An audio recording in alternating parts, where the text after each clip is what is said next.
Yo, yo, yo, yo, yo, what up, world? What up, Fight Fam? It's your boy Matt with Stay Ready Boxing TV, coming at you with some news you can use and another boxing conversation. I got my Houston hard hitter brother with me, young 503 line.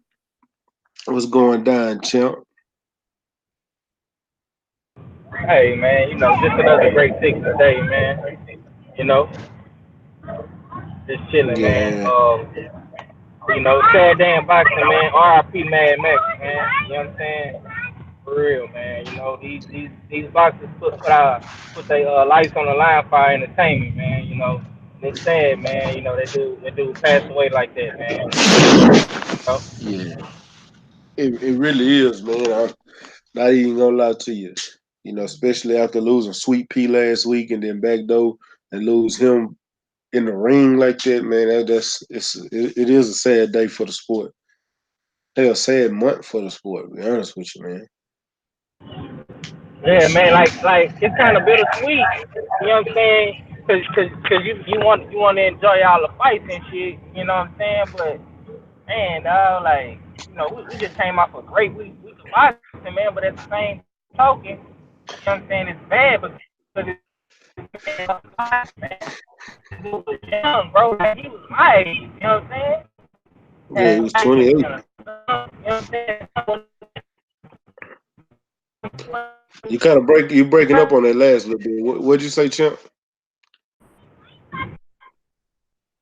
I, I said I his son wasn't that old. He was like 1 or 2 years old. damn. And then he had just got married not too long ago, didn't he? Yeah, sad day in boxing, man. Man, let me holler at Say the what? chat. I say yeah, sad day in boxing, man. What's up with the Shadow Nine, Robert Walker, Ramsey Sutton the third, Sheldon Holmes, Golden Gloves. I see you guys in the chat, man. Appreciate you guys for joining in, tuning in. You know what I'm saying? Make sure y'all smash that like button on your way in. You know, 10 watching, 2 likes. Let's get them likes up, though. You know, but yeah, man, it's crazy. Cause I'm gonna tell you, I was literally watching that fight, bro. I was sitting here at the crib.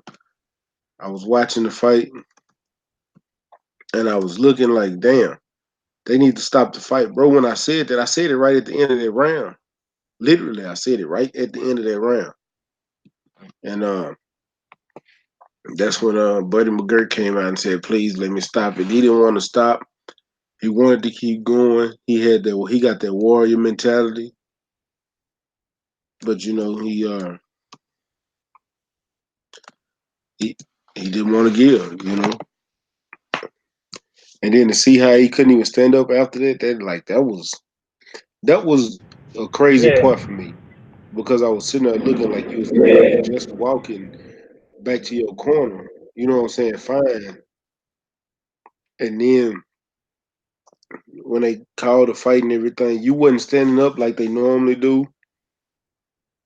You was they was telling Serbiel that he won. You was still sitting down.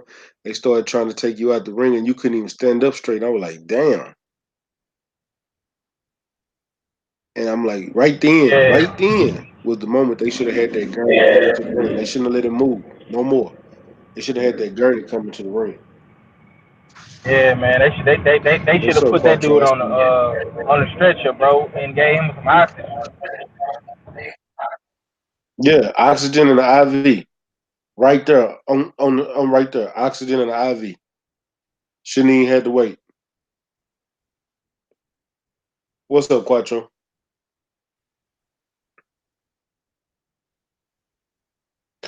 I tell you one thing though, the one thing that kind of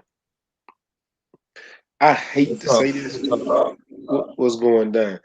I never in a million years thought I'd agree with anything that Timothy Bradley said.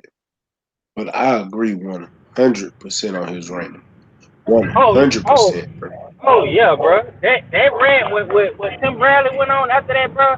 That was well deserved. You feel me? Like you took the words right out of my mouth. I don't never agree with nothing that whole say. But man, listen to me, Nothing. bro. That nigga was spot on with that shit. You feel me? That shit. He was right, bro. That man should have been on the stretcher immediately, bro. But he couldn't even walk. He couldn't No, he walk, couldn't. man. And then when he got on the stretcher, bro, he just started throwing up. Just started throwing up. Just started He throwing was up. throwing up before he got on the stretcher. Go back and watch it. Because I'm telling you, he was throwing up before he even got on the stretcher because he was gagging over there. And when the moment they put him on the stretcher, he started throwing up more. That whole situation was kind of funny, man. It was like they didn't have they. It's like they didn't have their shit in order. Where was that fight at? It was at the MGM National Harbor in DMV, Maryland. It was in Maryland to be specific. You know, Oh, the one with Lamont just fought at. yeah, hmm Yeah, man, that's what I was telling Callie in his chat, bro. Like, I don't, I'm the last nigga to try to point fingers at people, bro. But yeah, man, man, that's on top rank too, bro. That's yeah, on top rank, man. That's yeah. on top rank. I ain't. You know what? I'm gonna be honest with you. I'm not gonna put it on top right. Reason being, the for one, here's for one. Every 503, every event we done been at, where was the paramedics? Shit, right there, Okay, on the back. so the only thing that, yeah, most of the time they're in the back, but the truck is outside, and when something like that happened, they got a way that they can rush them to the ring. Why wouldn't they? When the moment that he couldn't get up and walk, why weren't they already on their way? Why wasn't the doctors at that was on the ring side, that every ring at least have two doctors most of the time? Why wasn't they telling them, sit down, we can get you a gurney? That was on the doctors that was on the ring, the officials, because the officials know better too.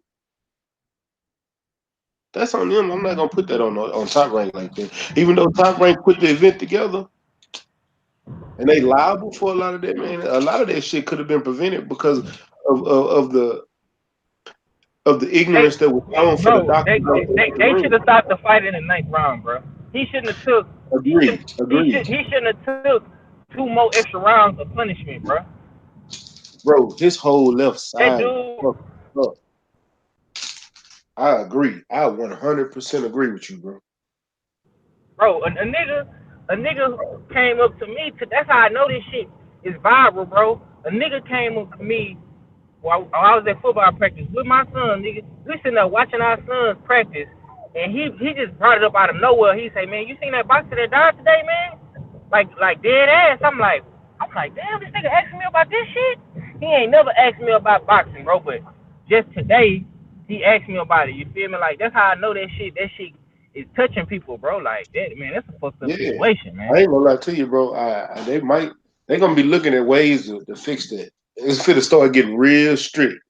If they see, I'm telling you what I heard. I mean, what I know, not what I heard. They fit to start getting real strict on stopping fights and everything per the officials. They're gonna go back and watch their fight. And I ain't gonna say nothing. You're right. That fight should have been stopped in the ninth, but the dude was fighting back hard. Mad Max was fighting back hard as fuck. He wasn't. He wasn't. He wasn't giving that fight away. He was just taking too much unnecessary punishment.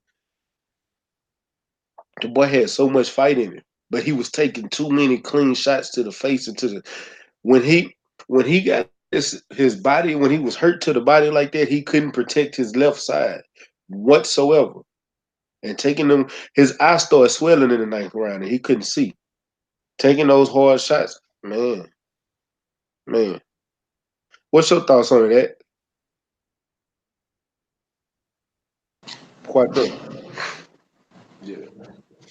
Yeah, man. Um, that shit is sad, man.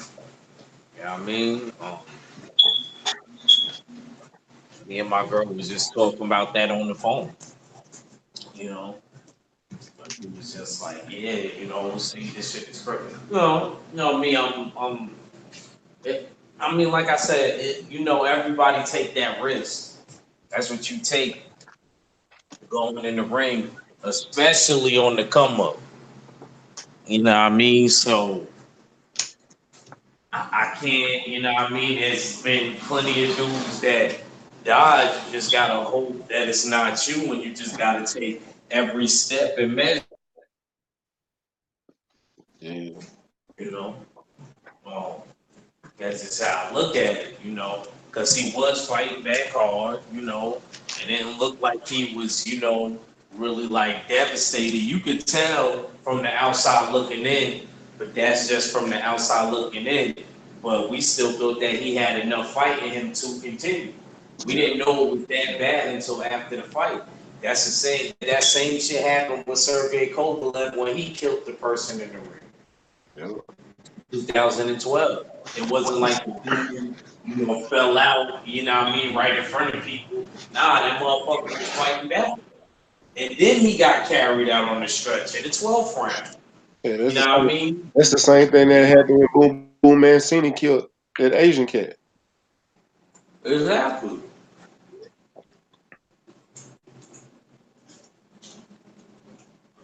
You know, It's really an accumulation of punches. it's quite business. You know? So I ain't gonna front. It ain't nobody's fault. I don't think it's nobody's fault. If it's anybody's fault, I hate to say it, it's Dossier's fault because he wasn't, what I mean? He's grown. You're grown. At the What end of I'm the day, saying is, bro, you're gonna tell the person that you gonna fight. You know what I mean? Like regardless, I'm the same way. That's why I really can't say nothing. You know what I mean? Because you know what I mean. I could have been getting hit like that too, but I would have never quit. Just like him. So I can't even say nothing. but what about He's a what do you say gladiator. about them doctors? What do you say about the doctors? I don't think the doctors did a bad job. He was fighting back. He wasn't looking helpless. It's hard It's, to okay, tell. this is not what I'm saying about that. I'm not saying he look helpless or none of that. But in the ring, you start seeing a difference when he sat down after that 11th round and never got back up. You start seeing something was wrong then. Doctors in the ring because the doctor came over there. Matter of fact, I think the doctor, when Buddy McGirt looked at the doctor, said, "What do you think, Doc?" And the doc said, "Call it." Well, they got different rules and different laws. In Maryland, I'm pretty sure the doctor could stop the fight. From every fight I've I ever know been in to, I've different always states, heard. is different rules. I don't know. They don't have a lot of fights over. Well, they do actually, because they've been having fights at their spot that 503 just brought up. Man, it's just a whole weird situation on that one though. It's real crazy. But but man, R.I.P. to Max and Dada Shell. I ain't gonna dwell on it. Um, you know, man. Let me read some of this chat, man. Uh, Shout out to hey Big LT. What's up with it, Big LT? Hey Shakila, Curse in the building. Ramsey Sutton the third said by then it was it was way too late, bro. Yeah, Omega Red salute. Golden Glove said a lot of fighters got stopped. Hyphy said Golden Glove. So what? So you want to repeat whatever you got to say about being on CJ Ho fellas supporter? What's going down? Let me know. Fighters Fighters' health has come first always. I fight. He said I'd rather see a fighter stop too early rather than too late. Agreed, Shadow Nine. What's up with it, Justin Taylor? What's up with the Cursor? Yeah, said. What's good, Adam? I mean, Alan. I see you, bro. Randy Sutton the third said, honestly, he was so far behind in the seventh that they should have stopped it in the eighth. What's up with him, Macadam one? Man, he was losing that fight. Now he did have a couple of rounds that he won, but he was really losing the majority of that fight. I think I only gave him what the second, and maybe I think it was the third or the fourth. It was one where he caught Matty's Sabriel. It was one moment he caught him real bad. But I'm gonna tell y'all this too. As far as the matter of fact, I know. it's a sad occasion, and I'm not gonna dwell on it. But I'm gonna ask this question: Does with Sabriel being 13-0 now, 13 knockouts, does that make him a true contender? Not this one incident, but just looking at his record and everything, because that was a step up fight for him. Because Maxim wasn't no punk. He was over here training in the States. He's been fighting different opponents, and that was I'm not gonna lie. I don't think Josh Taylor gonna be able to handle Matias pressure. That nigga hit hard. If he pressure, because I seen Ivan Baranchek pressure him and him slow down. Like I said, what I said was gonna happen in that fight before it happened in that fight. Well, Ivan Baranchek and Josh Taylor. It wasn't that it was that easy. It was hard to tell because that was one of them type of fights where you could tell. You know, yeah, puncher against the boxer. But I'm just saying, like, it really played out like I pictured in my head. You know what I mean?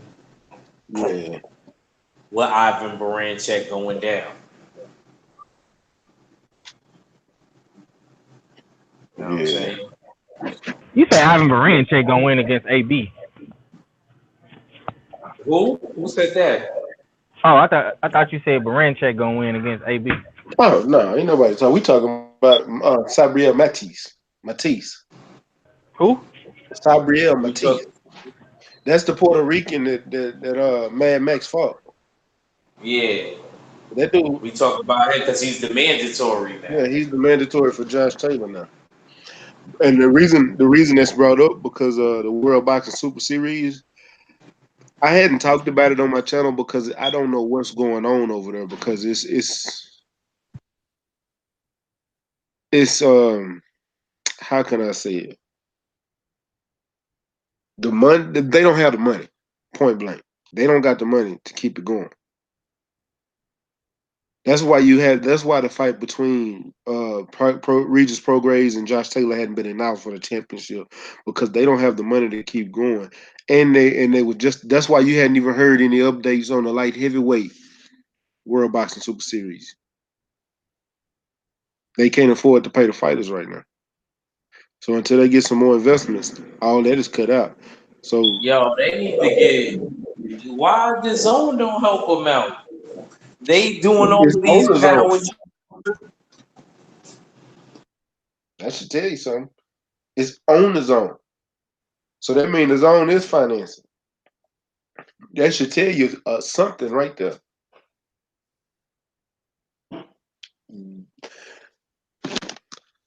Ding. You know what I'm saying? Bingo. That should tell you something right there, bro.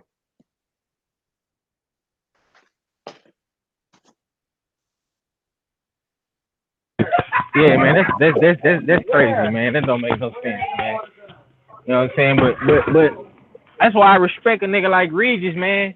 You know what I'm saying? Cause he in it for the legacy. You know what I'm saying? Hashtag legacy never dies. Keep that shit alive. You know what I'm saying? But man, we gonna see, man. I guess your boy the fake monster ain't gonna be able to knock out no Nito then.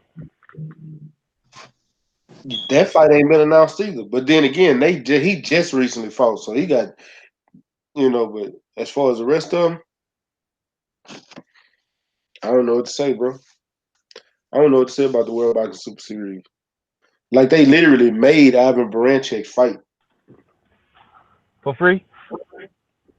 Damn near, it feel like don't it?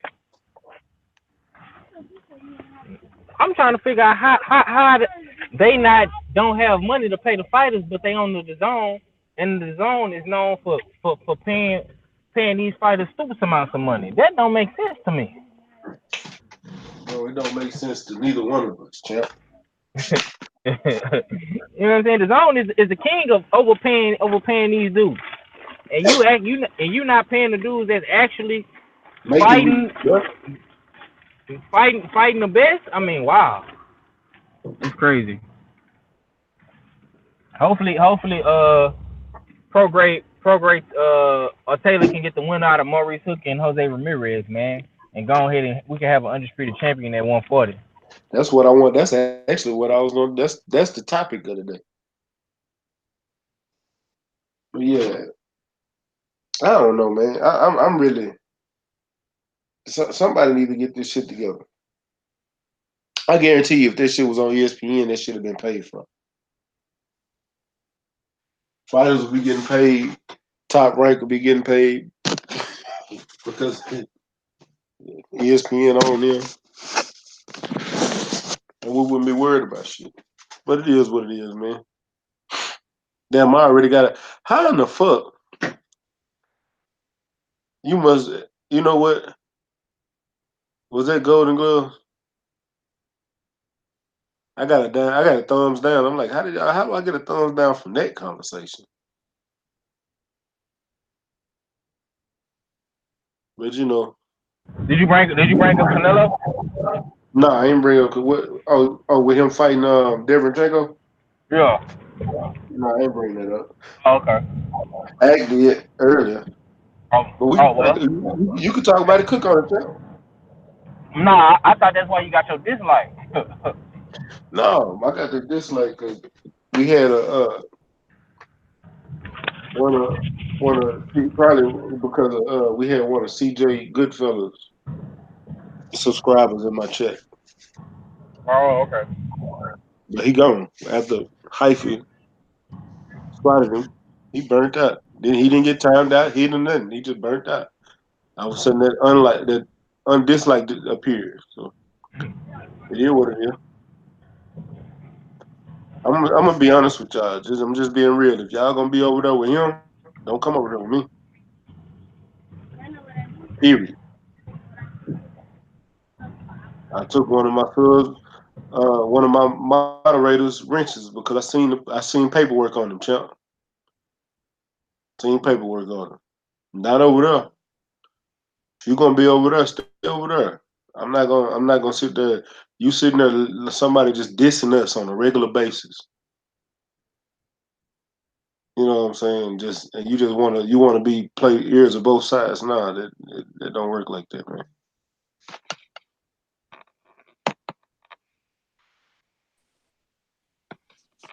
What's up with it, PK?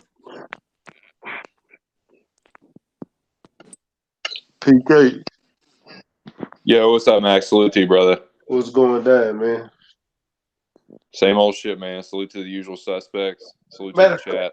I'm glad you jumped in. Before I get to the topic at hand, what the fuck was going on with John Jones now? Okay, this is what I Yeah, know. man. Yeah, great question, man. What the fuck happened? Before I answer that, salute to the mighty LDBC, the mighty Hmm. LDMMAC. This is what I know. I John Jones has been charged with battery in New Mexico. Now, I don't know. The details said that he allegedly slapped this girl in the pussy. Wait, what? Slapped her in the pussy, man. That allegedly that's what happened. Because it says slapped her inappropriately, but it's that supposedly that's what happened. But he did that. He pulled her, quote unquote, pulled her down on his lap, and then at one point he put her in a chokehold and picked her up off the ground. And Now see, this that's was what I at a read. I strip heard the club, but chokehold part. yeah. So it was at a strip club. I can't remember the name of it, but she was a cocktail waitress. So I don't know if she was, because sometimes those cocktail waitresses are strippers too. They just haven't gone up to dance yet. But whatever, I don't know. So that's all I know at this point. He has been charged with battery. I don't know if like I looked it up and it's I think it's a misdemeanor and it's like maximum of 6 months in jail and 6 months probation, whatever. But so I don't know what's gonna happen with that. But that's what I know, man. That's so John Jones, if it's true, he's just fucking up again and got himself in hot water. But I don't know if it's true or not. I guess we'll it's wait and see. Yeah, that's all we can do, man. Salute the Wookie Woo and Beverly Rose, the sister Beverly Rose, come in the building. She come in the building and say he grabbed her by the pussy. Ain't that some shit? I'm saying, dude. Yeah. Salute to Beverly. Salute to Wookie Woo. Hey, PK, he on his Trump shit, man. What's going on with your boy, I man? guess so, dude. He ain't my fucking boy. God, I mean, but even man, all right. So even as a Jones hater, I don't know. But all right, check it out. So it's in the strip club, and shout out to King Louis too, man. He brought up a good point, dude. If it's in a strip club, it's got to be some security cameras. So of course, the spokesperson for Jones is like, "No, she's lying. We got all these witnesses to corroborate John's side of the story." And of course, she's like, "No, dude, it's in a strip club. There's a bunch of fucking witnesses." So we're gonna find out soon enough. That shit will come out sooner or later. But yeah, I Yeah. don't know. It's not I, looking good. It's not I'm, looking good for old Johnny Bones Jones. Stormy B man said cocaine's a hell of a drug. Rob Schwartzman Lee said video but surveillance should be available. And I'm gonna be real honest with y'all. I'm on the side that I really believe in the stripper over John Jones. Yeah, Now, so I mean, yeah, What? she was a. Go ahead. It's, I'm gonna man. say, I don't want. I don't hold on, want to hold on, say hold that. on, hold on. The only reason I say that because they're at a strip club, bro. In order for him to go to jail like that, bro, how many times you have been to the strip club and seen people get out of line and security just handle them? This time he goes to jail at the strip club, bro. That's rare. You gotta really be fucking up to go to jail at the So strip club. That mean they so got evidence on you. yeah, so I don't know what happened. I don't know if he got because he said that he didn't even know that the charge that he'd been charged. So that was kind of like a weird thing. Like he was like, "Oh, I didn't know that I'd been charged," and they had, I guess, that they had a bond arraignment hearing, and he wasn't there, and they sent a letter, but they fucking sent it to the wrong address. But fucking nitwits. But they whatever they he had a bench warrant out for his arrest.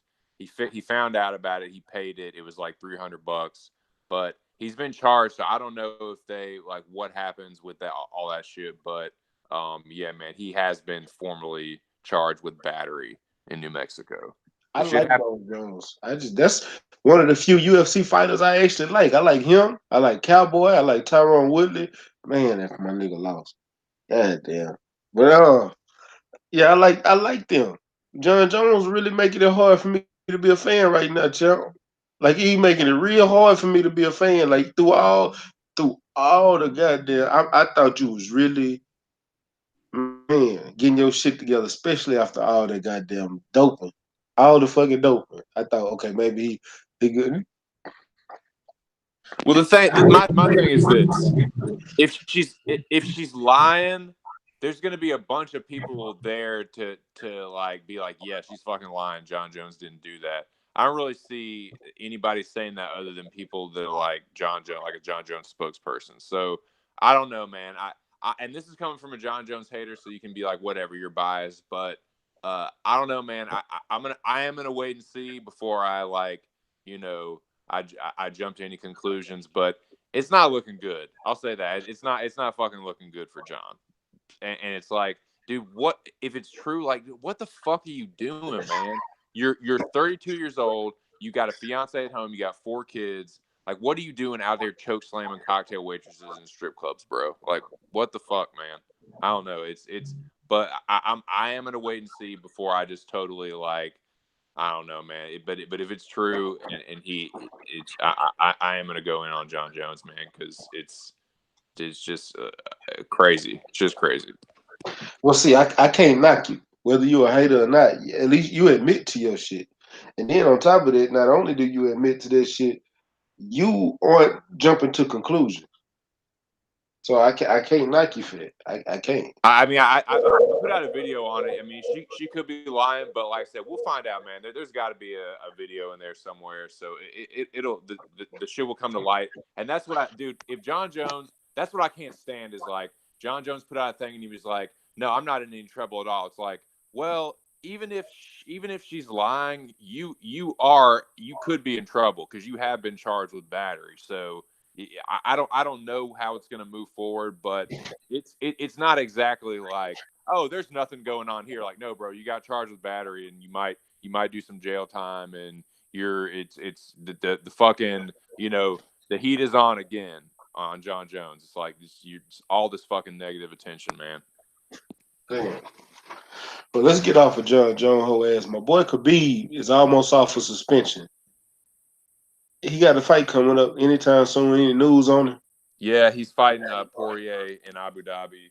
I think it's in September, if I'm not mistaken, but I could be wrong about that, man. I'm bad with the dates, but yeah, he's going to fight Poirier. I think it's UFC 242. Okay. But yeah, anybody correct me on that if I'm wrong. But yeah, he's going to fight Poirier, man. I'm telling you, this is a really close fight. If a lot of the scenarios for what happens with Khabib revolve around Tony Ferguson and like, oh man, Tony needs a shot or whatever. Like, and yeah, I agree with that. Tony should be fighting Khabib now, but I'm not going to look past Dustin at all, man. Dustin could go in there and fucking starch Khabib. So I think this is a really good fight. I'm really looking forward to that fight, actually. And man, if Khabib turns back Dustin, I mean, he's probably going to fight Tony. And if he beats Tony, fuck, man, like you really have him in the conversation for one of the GOATs, dude. So we'll see what happens, man. But yeah, I'm looking forward to that shit. Okay, man. Appreciate it. I always got to talk to you about this UFC because I'm getting into it, man. I'm trying because they giving us some pretty good fights lately. And shit, I just watched the last one I watched was Cowboys, but I missed this past weekend, and I only got to see the highlights from the John Jones and Amanda Nunes weekend. But I know we got some more coming up soon. Matter of fact, Cyborg is fit to fight Nunez. I mean not Nunez, but Yeah, uh, what's the she's old girl? fighting Felicia Spencer this weekend. Yeah, UFC 240 is this weekend. It's Max Holloway and Frankie Edgar, and yeah, Cyborg is the co-main. She's fighting Felicia Spencer, who Oh, just Max Holloway fighting, bro. Who he fighting? yeah, dude, he's fighting Frankie Edgar, man. Ooh, that's that little midget motherfucker who can wrestle. Yeah, dude, yeah. So and Yeah.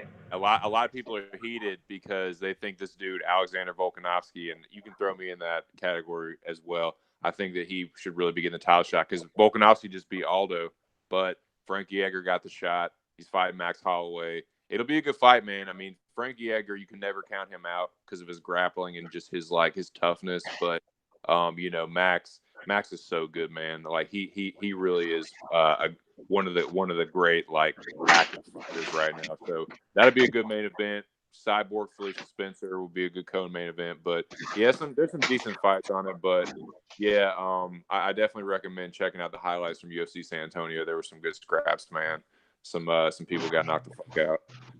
Man, I didn't find out till Friday that they were having the UFC in San Antonio because I would have Yeah, went. so the homie Walt Harris, he won, man. He knocked Alexei Oleinik out in 12 fucking seconds. So yeah, I want him to get a good fight, man. I think he's from Birmingham.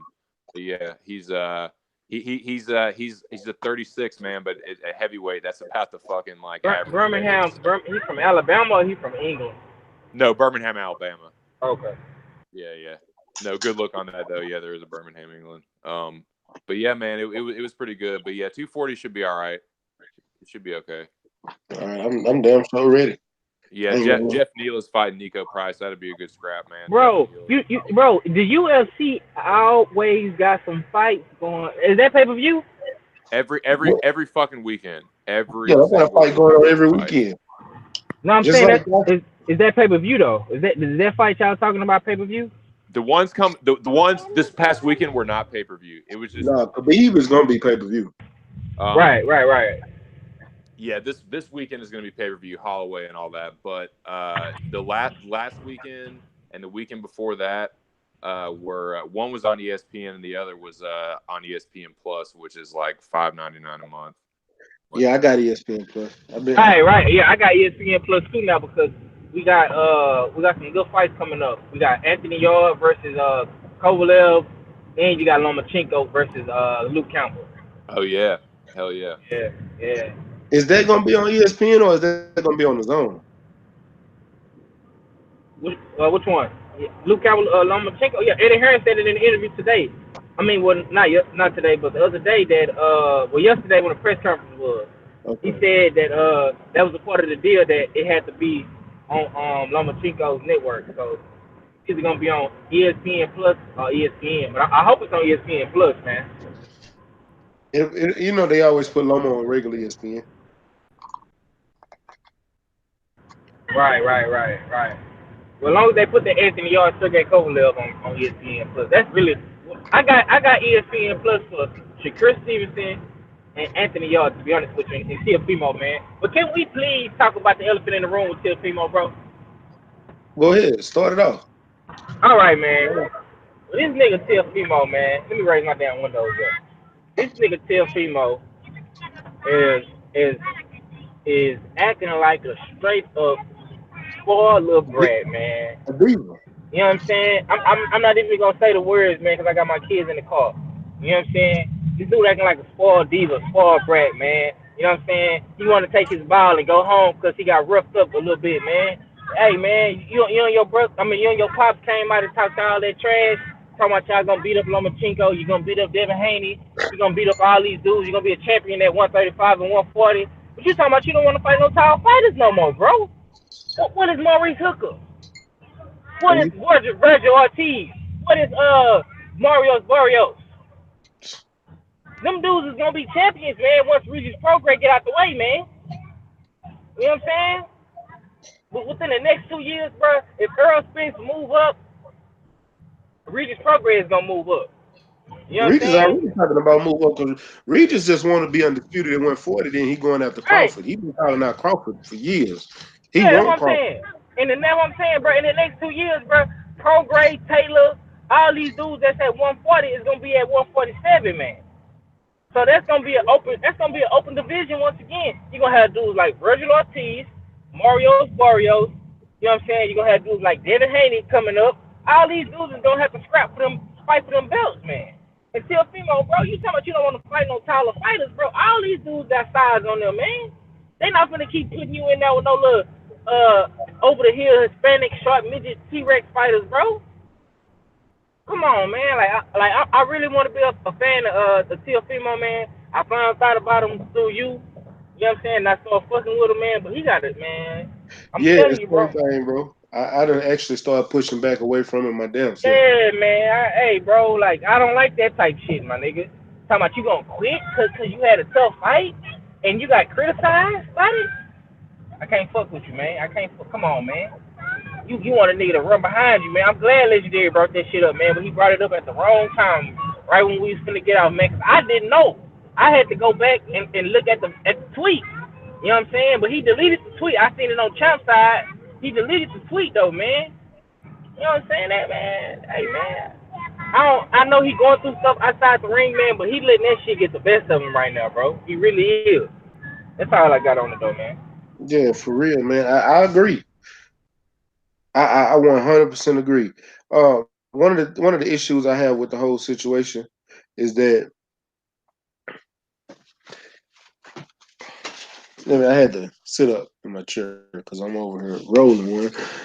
One of the big issues I have with it is not him saying that you wanna you're not gonna fight no more tall fighters and shit like that because you actually said that live. You said that live, and Like a damn fool. Now all these dudes is going all these tall niggas like Maurice Hooker is gonna pick on you, bro. Maurice Hooker, you better hope he move up to 147 because he like one of the tallest niggas at welterweight, right? I mean 140. Robert Easter. Oh my god. Right, dude. Like, even if that's how you feel, why would you fucking say that? Like, why would you show your hand like that? Like, yeah, now we know what you don't like. You don't like someone sticking that fucking jab in your face and have maintaining the distance. So it's like, yeah, man, you're just giving away like what I don't know, man. Yeah, I don't. Yeah, I agree with you, man. Like, I want to like the dude, but it's like you're making it hard, man. You're making it hard to like you. He's making it extremely hard, bro. Picasso talking about Robert Easy. Say, bro, if I'm gonna tell you like this, Teofimo ain't fighting nobody on the level of Robert Easter. I guarantee you, Robert Easter can fuck around and beat Teofimo right now. Man, let me tell you something. That fight I seen Friday was against Sataki. Listen, if that would have been Robert Easter, bro, landing them right hands, bro, with that 1-2, he probably would have knocked out Teofimo. I'm And just gonna and, be and real. hey, and one of the great things about Robert Easter, one I gotta give him props for. Robert Easter keep that fucking jab in your face. He don't give a damn who you is. Mikey Garcia was just able to get up underneath his jab and get inside. That's how he dropped him. When he dropped him, he made him timid. Other than that, Robert Easter keep that jab in your face, and I don't think Teofimo can handle that. And another thing, Mikey Garcia is levels above Teofimo Lopez. So who said that? Picasso? Yeah, He said Robert Easter easy work for Teofimo. Hey man. yeah, that's exactly what he said. Robert Easter easy. Uh, man, He everybody said, not Mike. then he said, but he Everybody said not Mikey Robert. Garcia, bro. He said Mikey. He didn't keep Mikey out, bro. Y'all gotta. Teofimo is not Mikey Garcia, huh? He's not even on Mikey level. He's not. Teofimo is a good fighter. I build it. I think I build him up too much because I did. Because I'm looking at what he's doing, and then I'm looking at. I'm gonna tell you what makes it worse for Teofimo. Teofimo can fight his ass off. Teofimo don't have a jab. Go back and watch his old fights. He didn't have a jab. Teofimo was just a counter and shoot the entire time. That's it. That's what he built. He is catching everybody that's coming in on him, and he's able to counter them with strong punches. He don't have a jab, bro. If you ain't got a jab, you can't beat fighters like a Lomachenko. You can't beat fighters like a Mikey Garcia. He's not gonna be able to beat Tank Davis, Devin Haney. If he can't, he has to find that jab. He has to work on his jab. If he doesn't work on that jab, because he ain't use it. He didn't use a jab in that fight. If you don't work on it, Hey man, I just want to say this, bro, and I'm gonna let you have it, bro. He need a new trainer, bro. his daddy done. Yeah, he do. I agree. Oh! I know what you doing over there. I hear that clink, clink, clink. I know what you Yeah, doing. yes, Yes, sir. sir. Oh man. Yes, sir. Yes, sir. Getting it together. Getting it together. But Sheldon Holmes said Mac absolutely. He doesn't. He does need a jab, and he doesn't go to the body enough. He don't go to the body enough, but he started going to the body in that fight because he kind of didn't have a choice. That was the only way he was gonna slow his opponent down. Picasso, actually, Robert's not easy. I was saying overall, Robert's new name for me is Robert Easy. Not saying oh, okay, my bad. I just seen Robert Easy. Like when you see that, it's like Robert Easy. He's easy. Beverly Rose said, "Why his dad always drinking his water in the corner?" I saw that too. I don't know. Stormy B Man said after punch, you can't put too much stock in a fighter with poor character. If they're taken to task, they'll come apart one way or another. Real talk. Hey, I agree with Stormy. Bush God said he needs a jab, an inside game, something open. Yeah, he don't got an inside game either. And for him to be a short fighter, he's gonna have to get in the paint and bang. He's gonna have to bang. And one thing I tell you, if he bangs, he has power. And he take punches. But he's gonna. I'm telling you, bro. He's gonna have to develop a jab, and he's gonna have to develop a way to get out the way of that right hand, bro. Because if you let Mario Scorios hit you with a right hand, a 1-2 combination, your ass is grass. You let Shit. Virgil Ortiz hit you with a 1-2 combination. Virgil You're Ortiz not got getting it. Virgil Ortiz got one punch knockout power, so you're not finna get in there and exchange. Yeah, man. Hey, Maurice Hooker better stay away from him. If he's smart, and I don't commend ducking, but if he's smart, I would stay away from him. But Yeah, I don't know. that, To me, I don't know, bro.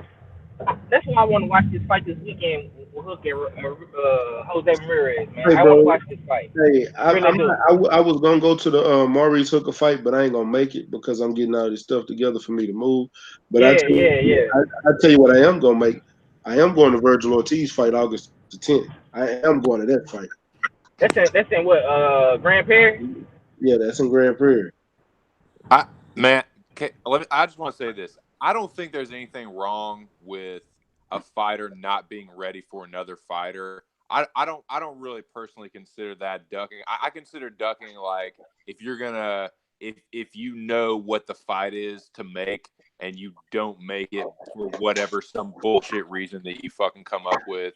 But I don't personally feel like there's anything wrong with a fighter not being ready to take a fight but because you can see sometimes how like they're pushed into fights that they don't really want to be in. But no, man, I definitely don't condone ducking. I definitely don't Hey, condone that. But yeah, hey, PK, salute, I agree with you. but hey, salute to the coach Stormy B man in the chat, man. Everybody subscribe to Stormy B man. Yeah, everybody do. Go make sure you go subscribe to Stormy. J.A. Dixon, I agree. We do fast forward too much on these young fighters. But the thing is, they was pushing him and portraying him as far as the fight. A lot of these top fighters like Lomachenko and Devin Haney and them. But he's not ready. He's not ready for Devin Haney. And Devin Haney ain't even fought no major step up fight like he has. Dude, But I Devin know Haney Hey, for is a fact, definitely skill wise, that hey, Devin Haney will hey, put that in. hey, man, homie that said that, bro, talking about we fast forward the fighters. We No, he not said fast we forwarding the no muscle. no 503. He said he said I think we as fans push the fast forward button too much on these young fighters, on these young guys. Nah, let me tell you what it is. Let me tell you who started that fast forwarding process. Him and his daddy. You know what I'm saying? We just we just kept it going. But they the ones that started it. You know what I'm saying? Yep. Yep. We wasn't the ones that we never came out and said that let's see Teofimo versus Lomachenko until his daddy came out and said it. We wasn't talking about him versus Devin Haney until he came out on Fred Page and said I beat up Devin Haney in sparring. We wasn't talking about that. All that hype and that gas that's in Teofimo on them right now, bro, that came from him and his daddy in Top Rank and ESPN. You know what I'm saying? That man, listen, all we do is keep the ball rolling, man. We don't start the hype, bro. We just keep the ball rolling. You know what I'm saying? We don't try to fast forward these dudes, man. You know what I'm saying? Especially if they ain't on championship level. You know, Yep. I agree. Uh, Teofimo, Teofimo got what, 12, 13 fights, bro? 14. Oh, yeah. Yeah, I remember not too long ago we were kind of talking about we were talking about Lopez, and I mean, I'll admit I was guilty of I jumped on the hype train and stuff, but yeah, it's definitely I, I mean, it gets sorted out in the ring one way or another, whether a fighter is ready or not. But yeah, I mean, I agree with what y'all are saying. Like, I've been you know, watching it is Teofimo since he was it, 4 fights in, bro. yeah, it's one of those like I agree with 503 like in this situation like it was him and his dad that kind of did it, and I think a lot of fighters it's the promoter or like whoever their trainer or whatever. But yeah, no, it's weird, man. Like he definitely has like a lot of talent, but he seems like one of those guys that like he almost he's like in love with his like power or something. I don't know. Like he's in love with the fact that he can just like, has like a nice counter uppercut, and he doesn't really work on the jab or use the jab. Man, I could go on and on about how I think the jab is like such an important fucking like weapon like and tool to have as a boxer, just in my amateur opinion. But yeah, dude, Teofimo Lopez is like I'm disappointed in what I've seen from him recently, and I hope that he I don't know, man. I don't fucking know with him. Yeah, man, he got to get it together, bro. Real talk. He got to get it together. One thing with Teofimo, I think he'll have a great career, but he do got to get rid of his trainer. He got to get rid of his trainer. It's the only way he is gonna get better. He's got to get if he don't get rid of his trainer, which I don't think he is because him and his daddy is close. If you don't get rid of him, you're gonna have to get another ear in there. You're gonna have to, just like you got a new nutritionist because you changed your mom, not your nutritionist no more. That means you're gonna have to get somebody. You're gonna have to get a second ear in there. You're gonna have to work on that jab. You're not gonna be able to fight these upper level fighters without a jab. You're not. You're not gonna be able to fight Lomachenko without a jab. You're not gonna be able to fight Richard Comey without a jab. How, you No ain't gonna, shit. that Japanese dude was walking down Teofimo. What you think Comey gonna do, bro? Yeah. No shit. Be honest with you, I think his next fight shouldn't be Richard Comey. It shouldn't. He need to go fight Jose Pedraza. I'm saying it right now on this channel. He needs to go fight Jose Pedraza. If he can't get past Jose Pedraza, he can't get past nobody at 135 upper level. And I think Jose Pedraza is gonna give him a lot of work.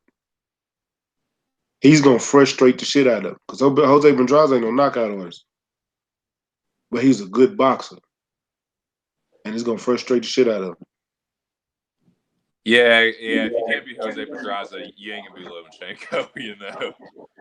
Hey, Jose Pedraza was a champion, and he's a great boxer. If he can't beat Jose Pedraza, it's no need for him to even be fighting for no championship. Because Jose Pedraza he's gonna be back in the seat to get another shot at the title. I guarantee it. Yeah, that's a good Guarantee. fight though. Yeah, he will be going for it. Pedraza will be going for it and have something to prove. So yeah, that I like that. That's a good matchup. Good call. Yeah. I'm telling you, I want to see it, and I ain't gonna lie to you. I think I'd rather see. As of right now, it's not that I don't want to see Teofimo get the title shot. I'd rather see Loma go ahead and unify than see you get beat up because you're gonna get beat up right now messing with those two cats. Him and Richard Comey. No lie. So you say Comey will beat him up? Right now, yeah, I do think so. Comey is tall is a tall fighter. Co- Comey is only 2 inches taller than Teofimo. He's not as tall as old dude, but old dude reach wasn't that long. Richard Comey got a way longer reach than the dude that he just got through fighting. He's not gonna be able to get inside of him. Richard Comey is got way more power than that guy that he just fought. That jab gonna set up his power shots all day, and Richard Comey is gonna fuck him up. If he don't knock him out, he's gonna get a stoppage because he's gonna get plenty of knockdowns.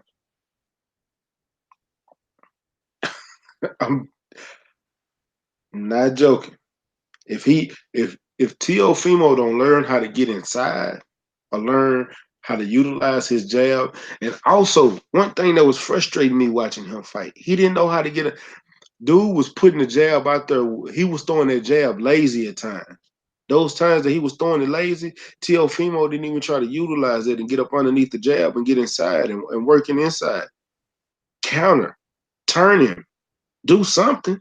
He wasn't doing none of that. He wasn't doing no fundamentally sound fighting techniques. None. Like I That was do. the I was Dude, gonna say that's the fight that would have showed me some of the fundamentals that you got that are good. Just small fundamentally things that you could have did that could have made you look way better in that fight. I agree, bro. Like slipping punches is not an easy thing to do. It's really not, man. It does take a good deal of skill, but for a fighter like Tiafimo, dude, that's the fucking ticket, man. Slipping that fucking jab, getting underneath, countering with the uppercut, use it, you slipping the jab for a purpose to get inside, not to look slick, but to get in and get your fucking inside work off, man. Because I think he is good on the inside, but I agree with you, man. He has trouble getting there. Like if someone is just fucking popping you in the face with the jab, you ain't gonna be able to think about what the fuck you're doing. You're just gonna be reacting or whatever. But yeah, if you can stay one step ahead of him, slip the jab, and then you use that to, I don't know, man. It's easier said than done. It's slipping punches is a fucking hard thing to do, but that he's got to start doing that. So he's got to come up with some kind of like plan to start work on the fundamentals. What did y'all see in the fight where he switched from a okay? Did you see in the fight where he switched from a high guard to a Philly shell? No, I didn't see that. I did. Yeah, that's what I'm saying, bro. What possessed him and his fucking daddy to think that they can fucking do the fucking Mayweather shoulder roll, bro? Yeah, that shit irritated me too. No disrespect, bro, but the only dude I seen mimic that shoulder roll technique that's not black is Caleb Plant. Yeah. I don't. But Caleb Plant can do it because he got a jab, bro. Like everybody can't do the shoulder roll, man. Like I don't know, man. You know what I'm saying? It ain't no like. I kind of take it as disrespectful, like when these non-black fighters do it. But the ones that can box, they can do it. But the ones that's more of a banger, it's kind of hard for them to transition into that Philly shell. You know what I'm saying? Yeah. You know what I'm saying? That's more for boxers and dudes that got quick hands. Teofimo got quick hands, but he likes to bang too much. He likes to throw that left hook too much. You know what I'm saying? He don't set it up with the jab enough to me. You know what I'm saying? He don't jab to the body enough for me. He likes to throw them goddamn me haymakers all the time, bro. Yeah. He threw too many of them. Did you see him gas out? I've never seen Teofimo gas out before. He threw too many. You never seen him go past the 6th round either. No, I haven't. Yeah, you're right. I haven't. And that's another reason, huh? That's true. Yeah. That's another reason I don't think he'll beat Richard Comey. I seen Richard Comey go in them late rounds and still have power in them late rounds too. Yeah, you seen what he did to Robert Easton? You know what I'm saying? You seen what he did to Richard Comey? I mean, Beltran. Raimundo Beltran. And see, that's another thing. That's another thing that's making me lean towards Richard Comey too. He's fighting tougher opponents. That experience gonna matter. Yeah, it do. Hey, Stormy, I sent you a link. What did he say? Picasso said that means the training camp he wasn't focused on his opponent. No, I don't think he. That was the first real step up fight for Teofimo, and I think because his skill level has got him this far, that he kept doing what he normally does. See, now he has to actually go into. He got to go actually have a camp and go actually work on some shit, work on particular punches and abilities. I mean, I'm gonna tell you, bro. He needs to go back to the fundamentals, bro. He needs to go back to the fundamentals, man. You need to get work on it. One. Throw the jab for like a week straight. Then 1, 2, 1, 2. Yeah, that's what he needs to do, bro. Because he don't do it. Bro, you cannot come up in here with this 99-cent Family Dollar ass shoulder roll that you think you. Bro, if you had the shoulder roll down pack, bro, you wouldn't have got hit with so many jabs, bro. And then not only was you getting hit with the jab, old boy was coming over the top with the right hand. Oh, that overhand right hurt him one time. Yeah, bro. Yeah. Yeah, it hurt him. You know what I'm saying? You can catch if you quick enough. See, a lot. See, Floyd was so good at it because he was so quick. He had them cat-like reflexes. He could catch the jab and he could see, oh boy, whoever he fight, he could see them coming, trying to set that right hand up. But when he got in there with Sugar Shane did that little trick and he stepped in and he threw the punch. So Floyd didn't see it coming because he was stepping in. But it was coming so low, and he just hurry up and threw it. You know what I'm saying? And he caught him. I'm telling you, bro. If Teofimo Lopez keep doing that, fam, when he fight a dude like Richard Comey that can throw that overhand right, a dude like what's his trainer name? Danny Jacobs trainer. That's who trained Comey. Oh, Rozier. yeah, Andre Rozier. yeah, him. When Terry man, Rozier. yeah, man. He man, I'm telling you, man, if him and Teofimo fight next, that's what he gonna tell him. Man, set up the right hand, throw that 1-2 out there, jab to the body. As soon as Teofimo duck down, come over top with that right hand.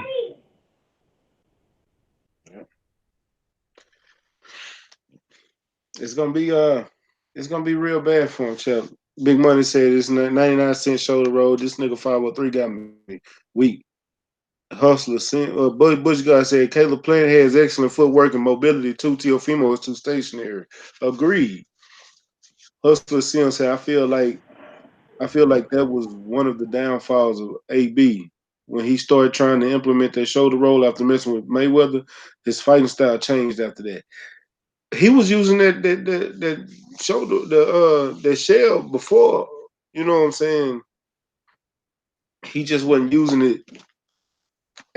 He was more on the offensive.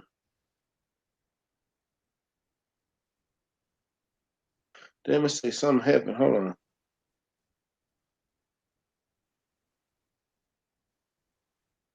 Okay, Stormy, I know what I'm gonna do. I know what I'm gonna do. Hold on, y'all.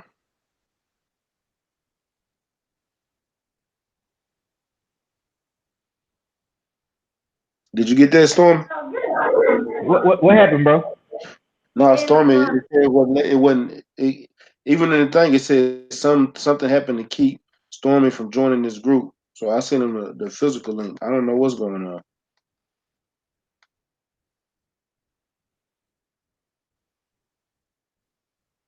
What's good, BFTV?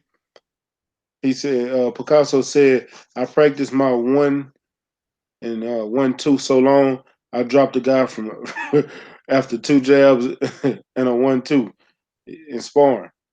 Damn. Man, look, my coach make you pick up your left foot when you're throwing your left jab. He make you pick up your foot when you're throwing that jab so you can learn how to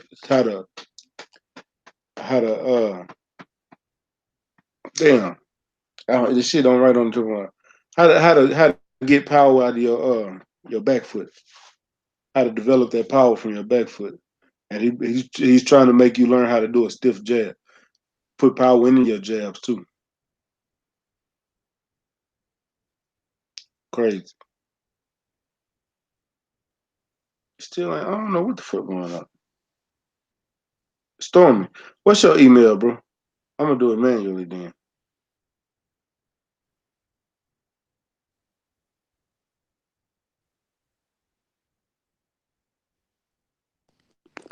Yeah, I agree with what Hustler Slim said, man. It's Floyd shit was just muscle memory, man. You can't replicate that style as much as you try. You're never gonna be Floyd. Like Floyd is just there's only gonna be one Floyd. There's only gonna be one Sweet Pea. There's only gonna be like one like you're not gonna be able to do that Yep. like them. That's what Keith Thurman needs to realize, man. It's only gonna be one Winky Wright, bro. You're not Winky Wright, bro. Yeah, You and know I what I'm saying? I really hate that that Winky trained with him like that. But I ain't mad. Winky was one of my favorite fighters. But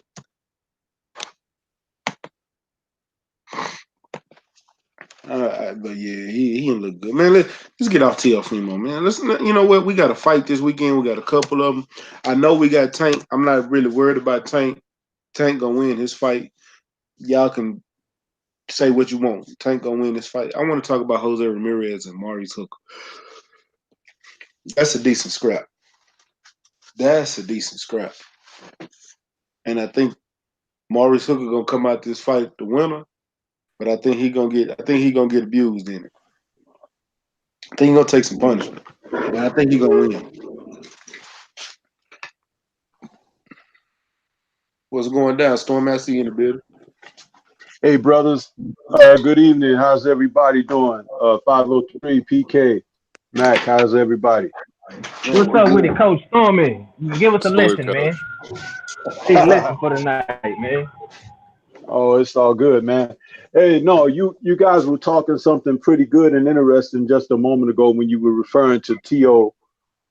Being a being a young guy and you know with the opposition that he's facing and whatnot, the stuff that he needs to acknowledge as far as where he is in his career. You see, the same thing is happening in the sport of boxing right now that has really diluted and watered down the NBA.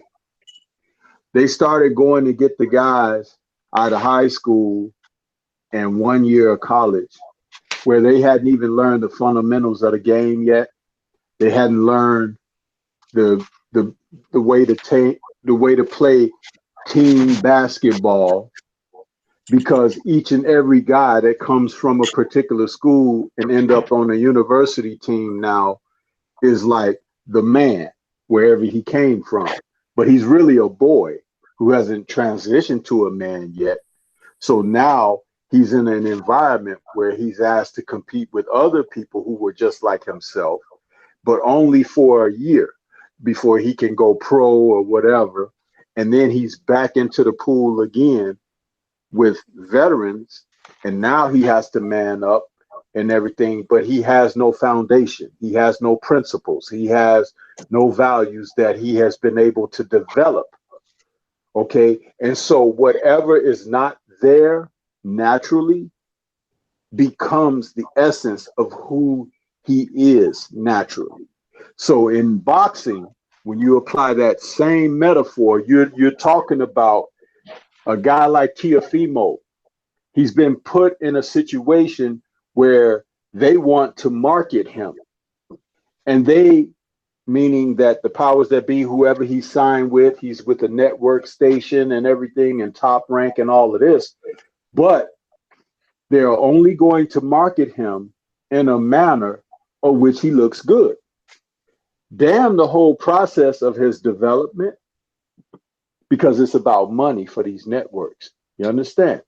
And if he's not able to measure up, if he's not able to measure up, or anyone like him under these same circumstances, what will happen is they will be cannon fodder for the next one that they're going to grab, and they'll be cast aside.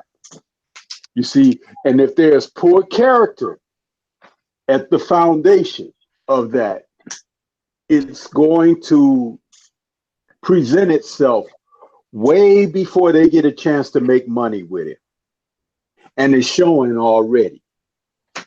His sound bites after the fight with the Japanese opponent this past weekend, the way he responded to the pressure in the fight this past weekend, all of that spoke volumes about what's not really there that should be there, as well as what's there that they're not going to be able to work with very much.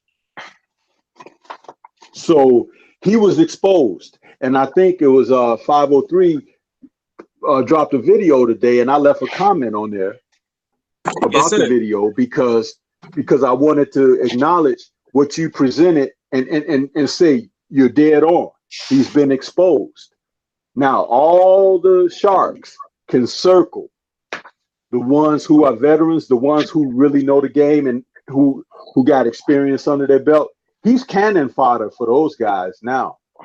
You see, you can't go from the wading pool into the ocean and you haven't learned how to stay afloat. You can't. That's some real shit, right? And that's what you're seeing in this situation with him. But guess what? It's happening in the sport of boxing all through the sport. Joshua, same exact thing. Okay? I don't think they're doing it to this kid, Dubois, but there are others in the sport throughout different weight classes that this is happening to. And see, like now I'm explaining it. I don't think that I'm telling you guys anything that you don't already know, but I might be shedding a light on it from a perspective of which you may not have given much consideration because of so much other stuff going on that it'd take you a minute to sit down and think about things. But like I said, me being a coach and having a coaching background, I know the difference between when somebody is ready to go out there and when somebody needs to get prepared to go out there. And a lot of the guys are not prepared. And you've heard me say in many of my other opportunities to be on panels or even video content that I've dropped, a lot of these guys, they're fighting and they get to certain places in the sport, even acquire titles before they learn how to fight. You see, and the thing about that is that's why they can't reign as a champion. They can become a titleist because anybody could get an opportunity and get lucky and make it through. Okay. But to reign, that's the real final exam when you can defend your title.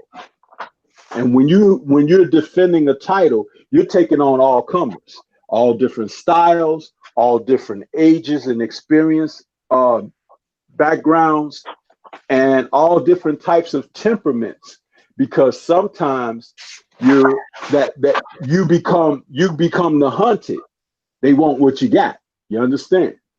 See, it was easy. You got that quick path to the title. You might not have even had to work hard for it. But what about that guy that was sweating his ass off like Clubber Lang in Rocky III in the steamy gyms and in the dungeons and basements? That guy who was really hungry, but he ain't hungry for the millions, but he's hungry because he want to accomplish something. He want to prove something to himself. He want to prove he the best. He want to prove he better than you. You see, that's a hell of a tide to try to stem, you see? And if you ain't got that, it's going to show. And Teofimo showed it Saturday night. He didn't have it. That Japanese guy was on his level. He wasn't better than him. He was at his level. But Teofimo didn't have the tools to deal with the guy. He wasn't even given the proper instructions in the corner to deal with the guy.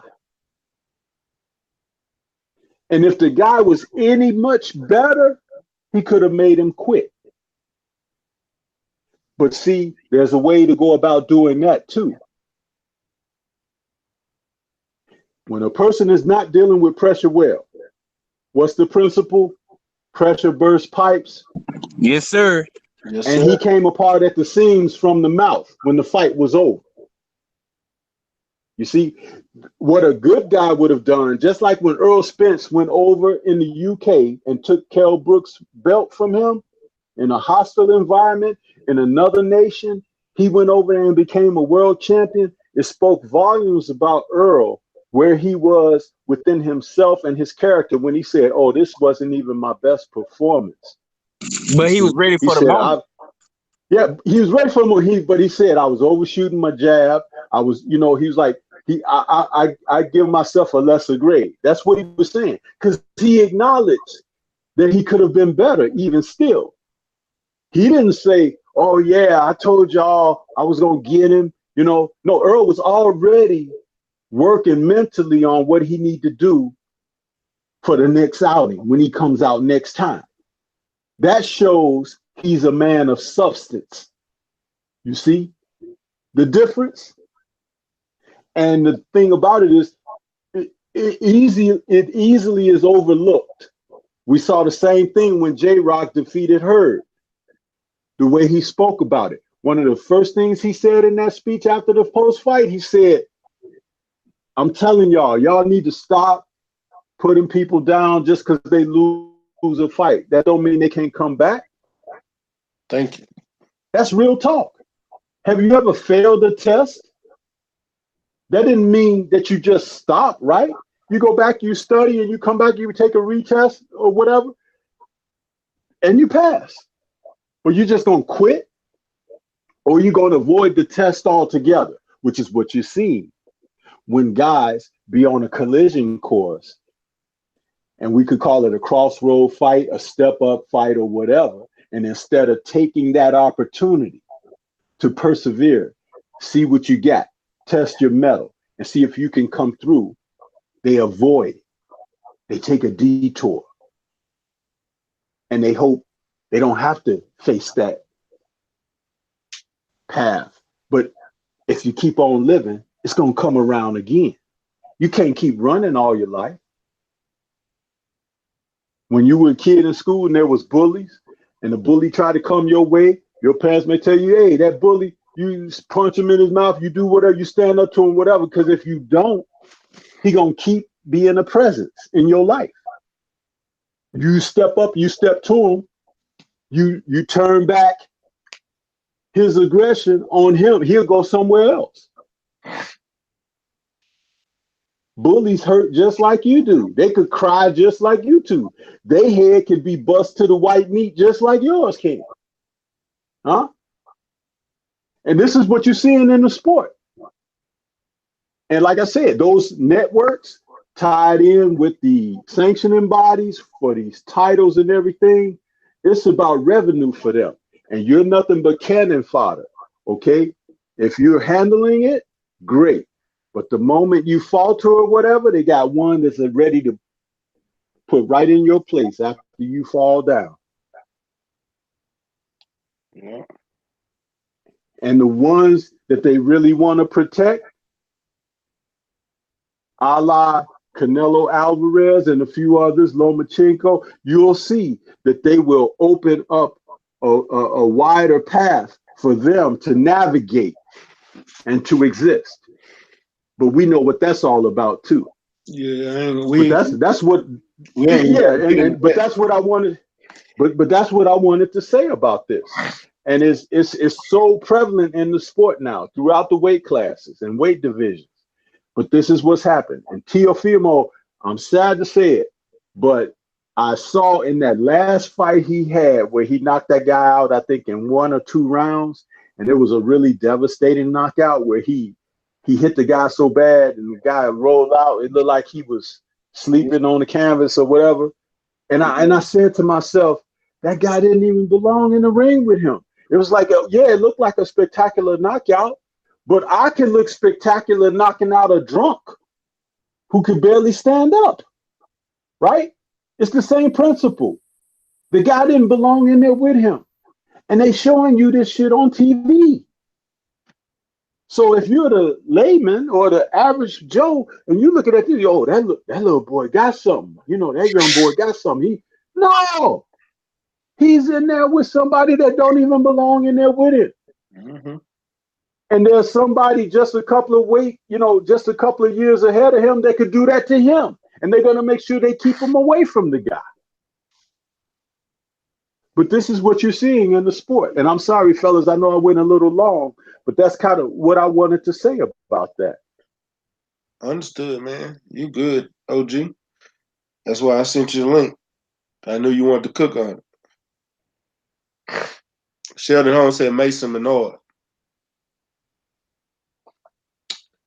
Hey, Tenacious T, I see you in the building. Thank you for coming through. Yeah, man. I ain't got so much to say on Teofimo. I just think he needs to slow down. See, now's the point in his career where you just had that tough fight. That kind of gave him a awakening. I think he woke up a little bit. It's like, now let me go back to the drawing board. Let me get myself together. Let me work on this. Let me take this opponent so I can make sure I got this okay. Let me take this opponent so I can make sure I'm doing this right. Okay, now I think I'm ready for a championship fight. Get two, three fights. Because if he don't take it, he's young enough. If he don't go after the belt now, guess what? We're not gonna be mad at him. We not, because he still got a chance to go and make a boss ass career out of what he already doing. If he slow his ass down and he actually work on it, because I'm gonna tell you, it's a lot of things that he can work on right now. And he can have a long career in this game and be at the top, making a lot of money. He just got to work on it. But man, I'm gonna get off of TF film. I want to get back to this Regis, I mean not Regis, Maurice Hooker and Jose Ramirez. Who y'all got? 503. Young Lion. Yeah, bro. I'm picking Hooker, man. But I don't know, bro. I don't know, man. I want Hooker to win though, man. I really do, man. I really think he got the skill set, he got the size. You know what I'm saying? He got the will, the skill to beat Jose Ramirez, man. But we shall see, man. I was actually watching some of his workout videos too. I'm looking forward to it. Who you got, PK? It's a good fight, dude. It's a close fight. I'm gonna have to watch because I really haven't watched just a whole lot of either Hooker or Ramirez just recent. But I will say that it seems like from everything I've heard and from what I've seen, it's like it seems like Hooker is getting better. And but yeah, I gotta watch a little bit more before I make my pick. But I'm definitely rooting for Hooker, man. I definitely hope he gets the job done. But as far as my official pick, yeah, I have no idea, man. Stormy, what you got on it?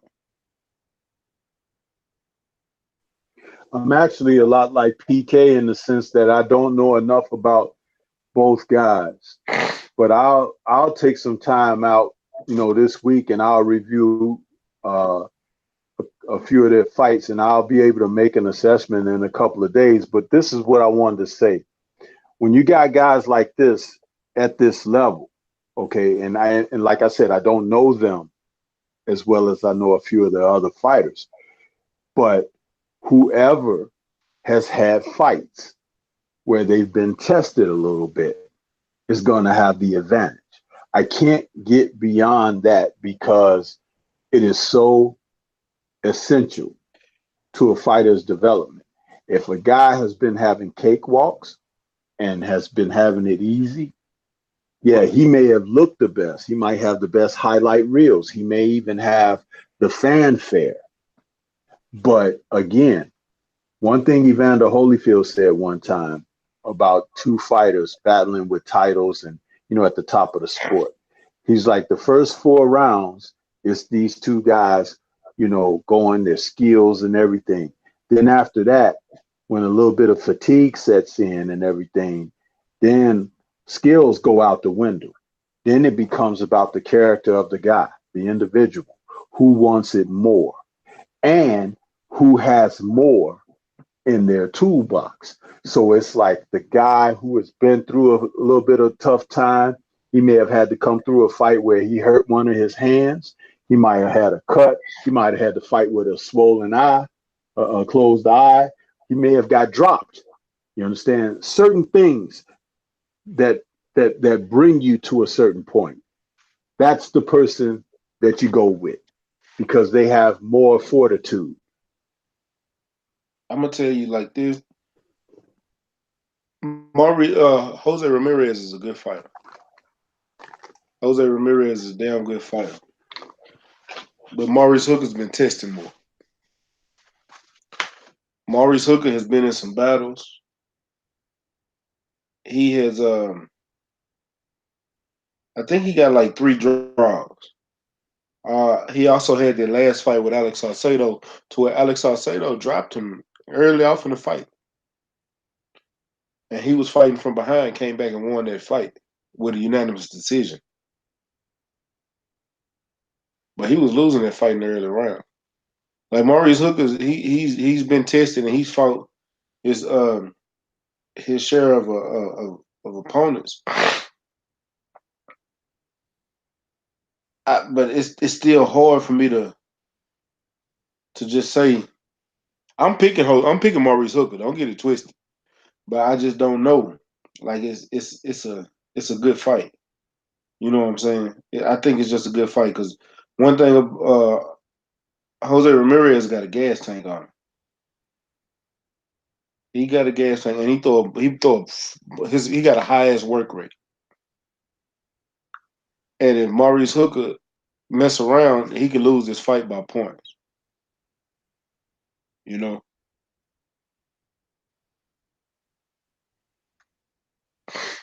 So, but we'll see, man. Yeah, he came back and stopped. So yeah, stop. Not. You right, Shannon Holmes. He stopped him. I, he got a stoppage. I'm thinking about that other fight. But yeah, he stopped. But yeah, man. Hey, Mac, there's another way to lose fights too. Can you hear me? Yeah, I can hear you. I was just letting you go. Yeah.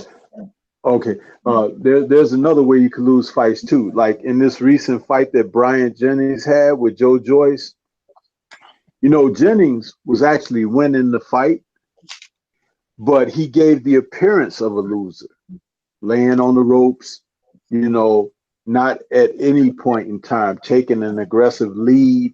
He was scoring, but he wasn't doing the things to win over the judges.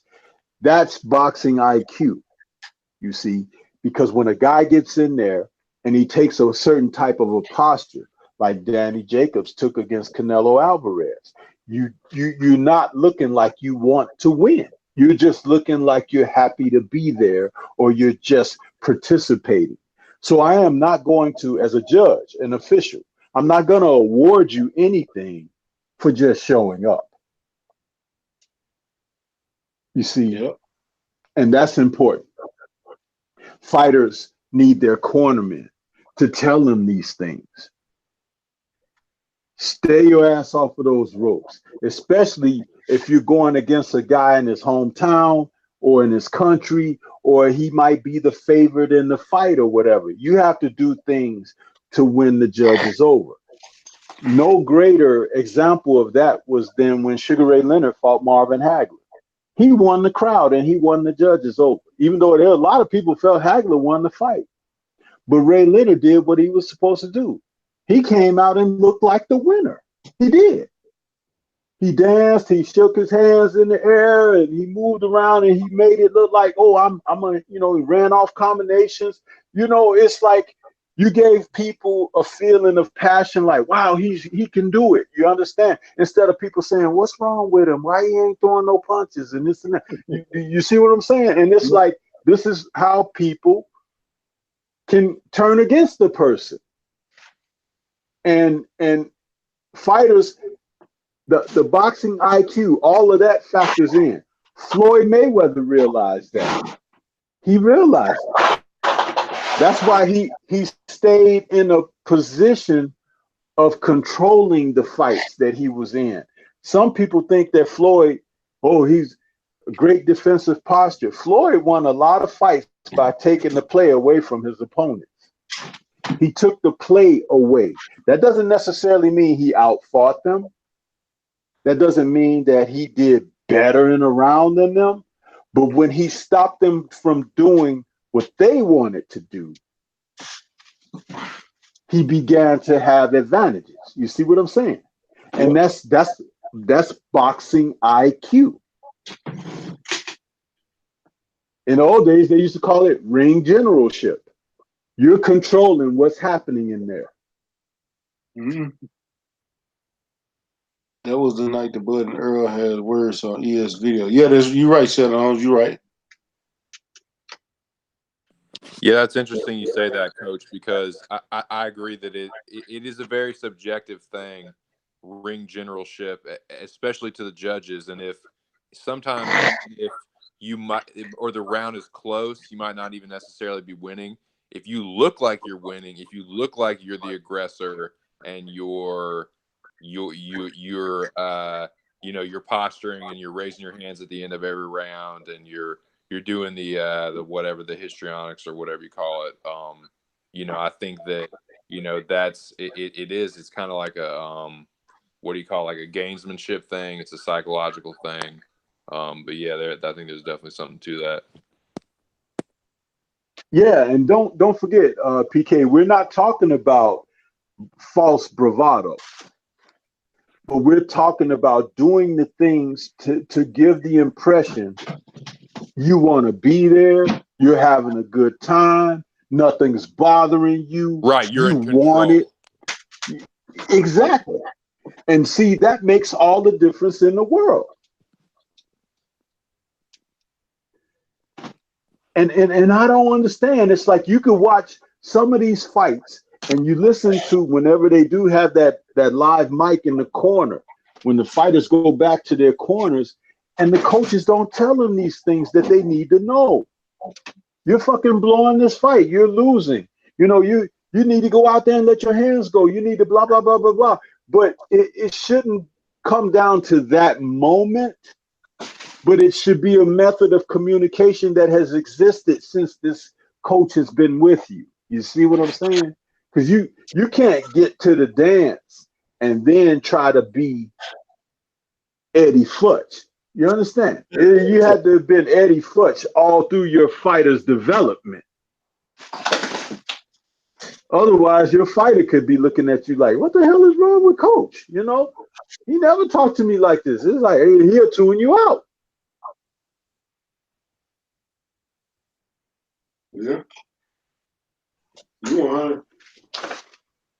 But a lot of these fighters don't know. A lot of these coaches don't know. They don't. Exactly. Don't get me wrong. You got a lot of good coaches, but you got a lot of coaches that can teach you boxing, but they can't teach you the intangibles. See, Because they first don't of even know what all, the intangibles are.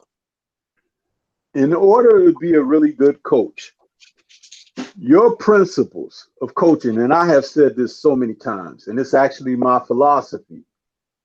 Your principles that you apply toward your student, whoever you're coaching, need to be life principles. Life principles, because that means that they could take the very values of what you're saying to them to compete in this small arena, this small environment, and they can still apply it to life outside of this with everything that they face beyond the doors that they walk outside of. And believe me, if you're telling them things of resolve and good constitution, when they go out there and they face life head on, they will be able to face matters and persevere and endure and overcome. Because as a fighter, remember, you don't just become a fighter when you get in the ring. You fight for everything in life. You fight for your check. You fight to keep a roof over your head. You understand? If you were laying down taking a nap and somebody put something over your face, you'll fight for your breath so you don't get smothered. You understand? Yeah. So it's like you have to understand, if you're a fighter, what does that mean? Has your coach transitioned your psychological being into understanding that? And as long as you fight, you have a chance at victory. When you stop fighting, what happens? You might as well be dead.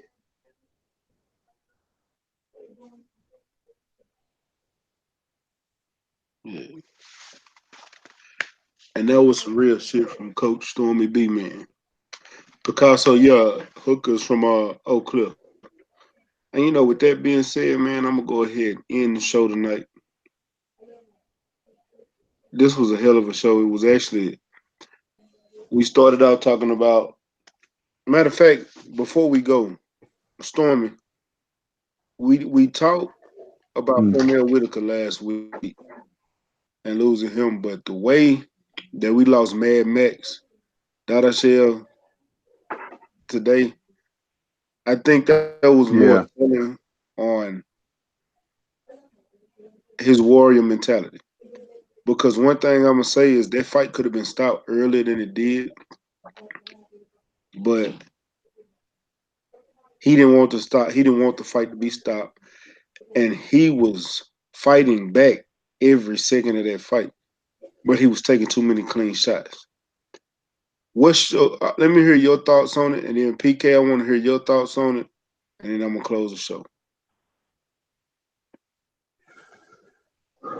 Okay. I was unfortunate enough, I didn't catch the fight because I couldn't find it on the Fox station that it was on until later on, when I went and found Fox Vegas, which was a news ESPN. Fox station. Yeah. I'm sorry, ESPN. But I caught it late, just after Plant had won his fight. Um, when a fighter, and coaches know this too, when a fighter is in over his head, you have a decision to make. And being in over his head doesn't necessarily have to mean, he's being beat down or he hasn't won a round and this and that. It could be like he's maxed out on what he's able to bring, and the other person might have a little more. I go back to the fight with Badu Jack, against Marcus Brown when he got the cut in his forehead. There was no way that he was going to win that fight, bleeding like that.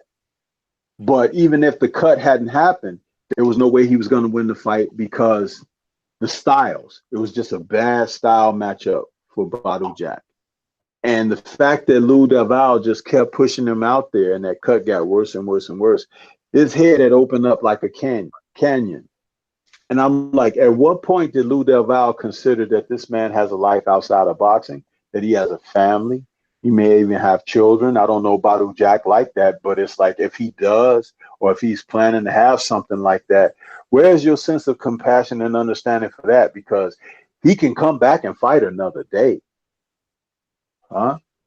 But it's like if you put him in a position like that where it's like it's going to leave him more time off and it's going to be quite more recovery and this and that, you're taking away from his lifestyle. And again, you have to have the wherewithal to be able to make snap judgments. Now, Buddy may have let the guy continue because of his fighting spirit, like he wanted to compete and everything, but Buddy should know better. And yeah, he did stop it, but he really should know better, because it's just like when Don Turner stopped Evander Holyfield in there with James Toney. He told Evander 2 rounds before he stopped it. He's like, man, you taking too many right hands. You getting hit too clean. If you don't do something, I'm going to stop it. And Evander was really pissed off at Don Turner for stopping that fight. But James Toney was hitting Evander Holyfield so cleanly. He had never, in all my years of watching him fight, he'd never been getting hit like that. And everybody knows the hell of a fighter that James Toney was, and he could box and he could hit you with sharp, clean shots. No man should take clean punch after clean punch after clean punch, even if you ain't going down. Because some of us have a cutoff point where our tolerance says, that's it, I'm checking out. And then others of us have a deeper threshold. And that's where the danger comes. And if your coach doesn't understand how to recognize that in you, he shouldn't be a coach. Because I don't want to push you to that threshold, but I would love for you to come back. Maybe it'll restore some fire in your belly or something. We had to stop this one, but next time when you come out, you're going to do what you need to do to prevail. You see? And there's an old saying, it's always easier to stop it 1 punch earlier than 1 punch too late. You have to have that in you. And if you don't have that sense of taking care of that other guy's life as if it's your own, then there's something wrong there. I remember the face-off that Miguel Cotto had with Margarito, I think it was. And he was talking about, I'm willing to die in the ring and this and that. And Margarito was like, you're crazy. I don't want to die in the ring. I got a wife and beautiful kids to go home to. Now, some people looked at that and say like Cotto was punking out. But no, Cotto was thinking about why he's doing what he's doing, to provide for his family. And if he puts himself in a position where he loses all of that, who's going to provide for the family? So there's another way to look at things. But also, when a man has strong character and constitution and fortitude, this is how he can apply that to what he's doing with his craft. Margarito being the cheater that he ended up being revealed to be and everything saying he died there, that was all false bravado. But what he was really trying to say, and he conveyed, I'll win at any cost, because that's what he was trying to do by cheating with loaded gloves. You see how it words, and if you listen to what someone says, how they can really be telling the truth on themselves. So that's what I have to say about that, Mac. I know I went on a little bit, and I'm sorry, but this is what I'm talking about. And these are the type of principles that anyone should be looking to hold fast to, because it gives you more than just those 2 fists and a noggin to get bumped upside when you get in that ring.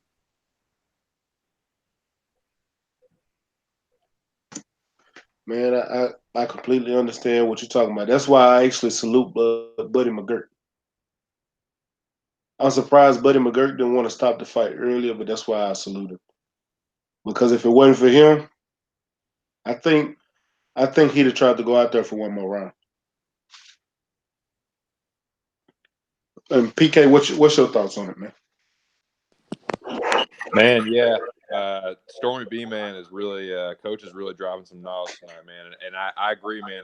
I'm a big proponent of I'd rather see it stopped one punch too early than one punch too late. I've been saying this a lot on my recent videos about fighters, UFC fighters in particular, just getting knocked the fuck out. Like it's in my opinion, it's for the fighter to say, let me go out of my shield. As far as the coach or the ref or anybody like that is concerned, like, yeah, I'm the coach should be able to recognize, okay, this guy's too tough for his own good. He's not going to quit, but he's not going to win either. So I think a good coach should be able to recognize that and be like, yeah, dude, I've seen enough. I'm not going to let you keep taking that kind of punishment. I'm a big proponent of that. But man, as far as what happened with Maxim Dadachev, man, it's so sad, man. I hate seeing that. So yeah, R.I.P. to him and R.I.P. to Sweet Pea too, man. I don't think I've got a chance to say that live yet, but yeah, man, it's just you never want. I mean, you understand that it's a blood sport. It's the hurt business and stuff like that can happen, but dude, I never like to see that, and it's like, damn, you wish it'd been stopped a little sooner, and I definitely would rather see it stopped a little early than a little late. But yeah, man, coach was really dropping some knowledge, man. It's been great having him on the panel tonight. But yeah, that's my thoughts on that situation. Man, salute, man. Well, let me go ahead and get some last words. PK, let me get your last words, my brother. Well, yeah, man. I salute to you, Mac. I really appreciate the link. Salute to everybody that was on the panel tonight. Quattro, 503 Line, and Stormer B, man. Salute to you, Coach. Yeah, salute to everybody that came through in the chat too, man. Yeah, I'm looking forward to UFC 240 this weekend. I'm probably gonna drop a video on it, so be on the lookout for that. But yeah, I appreciate you sending me the link, Mac. Yeah, So I'm gonna be looking forward to it. When you gonna go live again? Man, I got to get a laptop. Got to get a laptop because I can't go live on my phone anymore. And the old lady uses the laptop most of the time. So when I figure that situation out, I'm gonna start going live again. But Go yeah, to the pawn shop. yeah. So I bought my laptop. Well, this one, I broke my brand new one. I bought this one, which has got more. It's got more memory, more RAM, and it's a faster processor than the one I actually bought brand new, and I only paid $250 for it at the pawn shop. nice. Yeah, I got to save up a little extra money. But yeah, man. Once again, salute to you. Salute to everybody in the chat. And salute to the mighty LDBC, man. You can follow me on YouTube at PK Boxing MMA. But thanks again, brother, man. Salute to the usual suspects. I'll catch y'all next time, man. Peace. All right, bro. Peace. Stormy, let me get some All last right. words. Hey man, I just want to say thanks for letting me come on and cook on that and speak on those specific topics, because I was out there listening the entire time, but when it got down to those specifics, I kind of wanted to say some things that I felt like people should hear. And I appreciate you giving me that opportunity and the platform to do so. And I want to say shout out to the LDBC too, everybody that's doing their thing out there, everybody that was in the chat, and everybody who's been showing me so much love and support recently. My it's like the people are really starting to, give me a lot of love out there. Um, and the new show that I created, The In the Eye of the Storm, that's about the LDBC community of content creators and channel operators, where each episode I have a new person on there to chop it up with me, and we basically talk about their channel and what they're doing, their angle on their content and everything. Then we talk a little bit about boxing too and everything, but it's basically a show and a format to expose the channels of the LDBC people might not even be, listening to or paying attention to, because everybody has who they like and this and that. But there's so much happening 24/7 that I thought that this would be an idea of how to keep people fresh and in the loop. And so far, it's been 2 episodes. I got the next episode, Beverly Rose is going to be on there with me, and hopefully, Mac, I'll get you on there one day. And PK, I'd like to have you on there as well. It's like it's all about, just having each and everybody come through and chop it up. And the format is laid as a 1 hour show. It's laid out like pardon the interruption. It's kind of that type of deal. So, um, and that's what I'm doing. So, on the Stormy B Man channel, that's where people can find me. And I'm out here supporting everybody, just trying to make sure we stay connected. So with that, I'd just like to say one more time, thanks for having me on here this evening. I really appreciate you. All right, appreciate you, Stormy, man. Appreciate everybody from coming through. You 503 PK, man. Thank you, guys. Yeah, I saw that's one of the reasons why I'm getting off Boxing Plug is because World Breaker's on. So y'all make sure y'all go support the brother World Breaker fighting. Um, I appreciate everybody coming through. Act should be going on later on tonight too as well. But y'all make sure y'all like, comment, and share out my videos to your social media platform. Hit that subscribe button if you haven't, and hit that bell icon so you can get the notifications every time I drop some new content for you guys. Shout out to the almighty LDBC, Lions Den Box community. If you didn't know, now you know. Shout out to New Media. Shout out to my Houston Hard Hitter brothers. Shout out to the usual suspects that always come through. And y'all know what it is. It's your boy Mac with Stay Ready Boxing TV. You ain't got to get ready if you stay ready. Know what I'm talking about? Peace. All right. Peace.